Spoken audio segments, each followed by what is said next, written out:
आमच्या पूर्वीच्या म्हणजे आमच्या तारुण्यात घेऊन गेले, त्यासाठी मी त्यांचे आभारी आहे। आणि आमचं आयुष्य असंच आनंदाने सुखसमृद्धीने, समृद्धी याच्यासाठी म्हणते की हे वृद्धाश्रम नसून हे सिल्वर होम आहे। होम म्हणजे घर।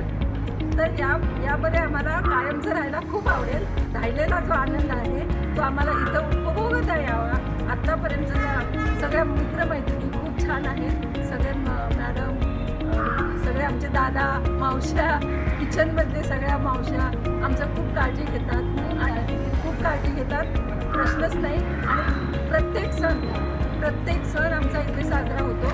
12 महिन्यातले 12 सण, तसेच राष्ट्र 26 जानेवारी, 15 ऑगस्ट आणि होळी वगैरे सगळं आणि इतकं छान साजरं होतं की आम्ही त्यात आनंदात बुडून जातो। म्हणून आम्हाला इथे राहायला खूप आवडतं आणि इथून पुढेही आम्ही असेच आनंदात राहू आणि आमचं राहिलेलं आयुष्य इथे आनंदाने घालू। कुठलाही संकोच, कुठल्याही अपराधीपणाची भावना कोणाबद्दलही राहणार नाही। आमचं गेलेलं आयुष्य पाण्यात गेलं, आता राहिलेलं आयुष्य आम्ही खूप आनंदात साजरे करू।